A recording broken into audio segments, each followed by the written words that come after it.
Hello everyone, welcome to my channel. So today we are going to talk about the economic survey of 25-26 and the basic highlights of the economic survey. So as you can see, the front page is covered with India. All over there are cartels and cargo present, which shows trade of basically export and import of a country. So the here are the highlights of economic survey 25-26.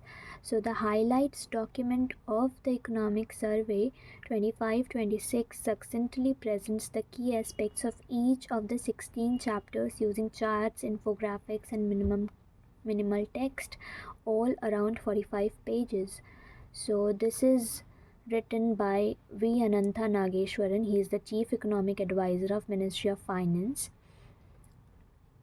So the content over here is the state of the economy, pushing the growth frontier, fiscal developments, monetary management and fiscal intermediation, external sector, inflation, agriculture and food management, then comes services, industry and next leap, then investment in infrastructure, environment and climate change, education and health, employment and skill development, rural development and social progress, evolution of AI ecosystem in India, which is I think one of the crucial thing to discuss.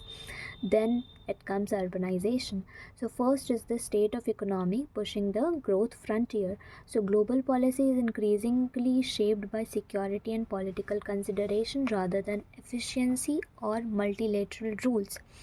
So it is intensifying geopolitical conflicts, energy and finance, weaponization, export controls on technology, skepticism about free trade, competition for critical minerals.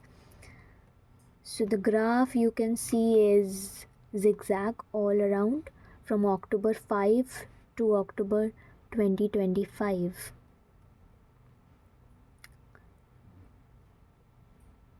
Then it is rising sovereign yields across the world.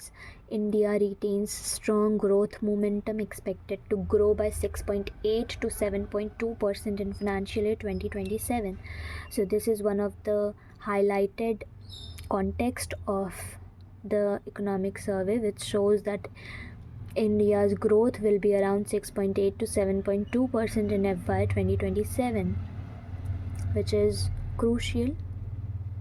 Then comes the private consumption and investment are drivers of India's growth. So as you can see, private consumption for the financial year 2026 is 61.5,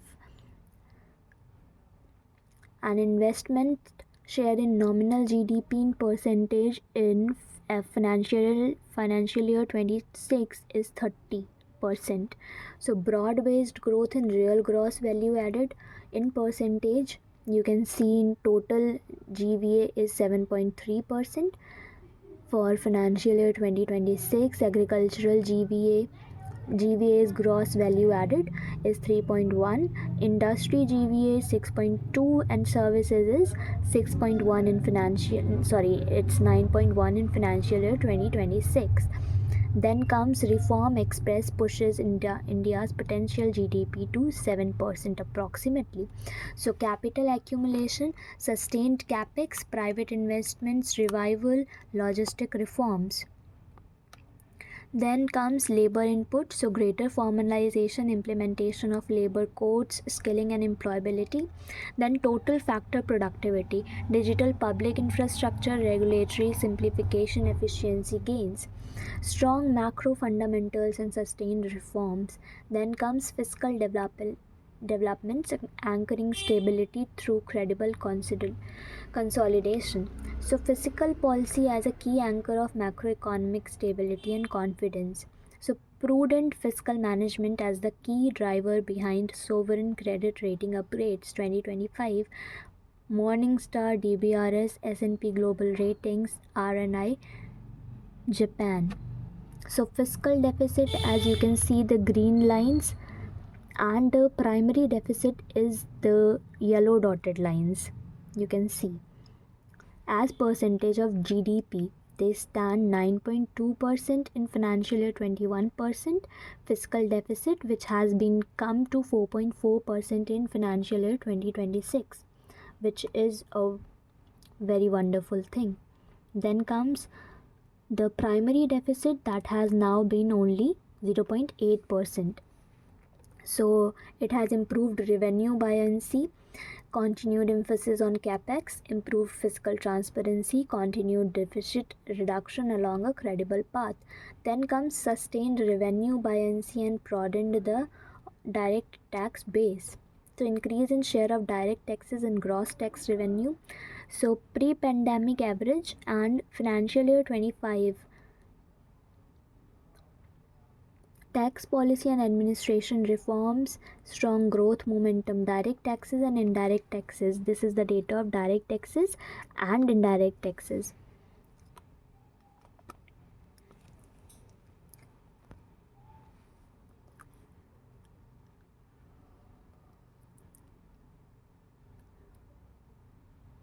So revenue receipts or GDP post pandemic are 9.1, pre pandemic were 8.5. Gross tax revenue GDP 11.5% compared to 10.8% in pre pandemic average. Robust transaction momentum under GST, even as gross GST collection trade track nominal GDP growth.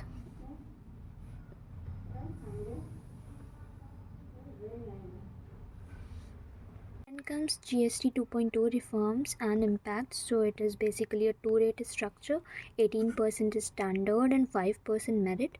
40% demerits in goods. So expected channels of impact. So it will impact three channels basically.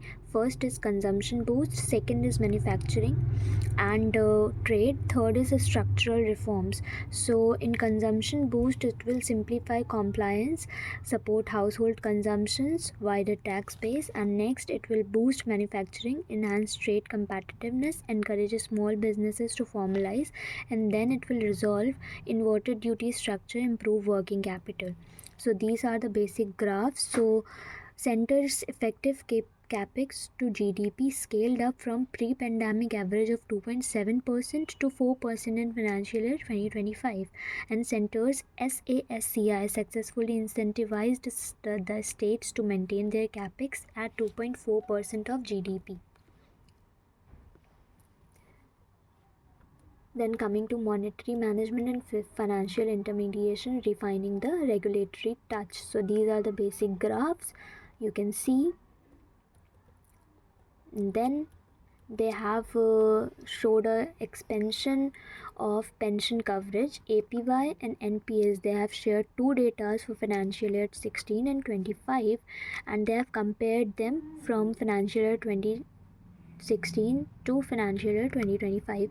So in financial year 2016 there were 24.6 lakh subscribers, which have come to 641.3 lakh subscribers in financial year 2025 under APY, and in NPS there were 97.5 lakh subscribers in financial year 16, and that have scaled up to 198.6 lakh subscribers in FY25.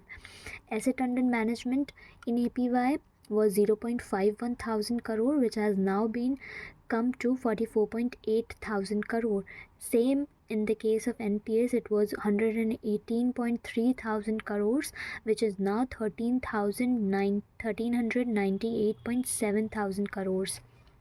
So next is toward insurance for all. So the total amount of life and non-life premium is rising. So life total premium in financial year 2021 was 6.3, which is now 8.9, and non-life total premium were 2% in financial year no, it is an lakh crore rupees. So 2 lakh crore rupees in financial year 21, which is now 3.1 lakh crore rupees. So these are the basic inputs which they have shown here. Next is development in capital market in financial year 2026. April to November 2025, steady rise in total resource mobilization from Primary markets, rise in number of initial public offers. Regulatory developments are there about banking sector, capital markets, insurance sector. Then it's progress in microcredit, Pradhan Mantri Mudra Yojana and Pradhan Mantri Street Vendors Atmanirbhar Nidhi. So a decade of funding the unfunded through Pradhan Mantri Mudra Yojana. So disbursed over 36.18 lakh crore rupees across 55.45 crore loan accounts as of October 2025. This is a huge amount. Then women entrepreneurs accessed 69% of all microloans. 15.6 lakh crore rupees disbursed across 33.4 crore accounts of SC, STs, OBCs and other minorities. Then comes PM Swanidhi, empowering India's street vendors through microcredit delivery. Improved quality of life, empowered minorities, healthy credit metrics. So till here I would end this session, and if you liked the video, please do comment and let me know if you want to know the detailed analysis of the economic survey, as it is a very lengthy report. It will take a huge time to share all the details. So if you like this content, do like, share and subscribe to my channel. Thank you so much.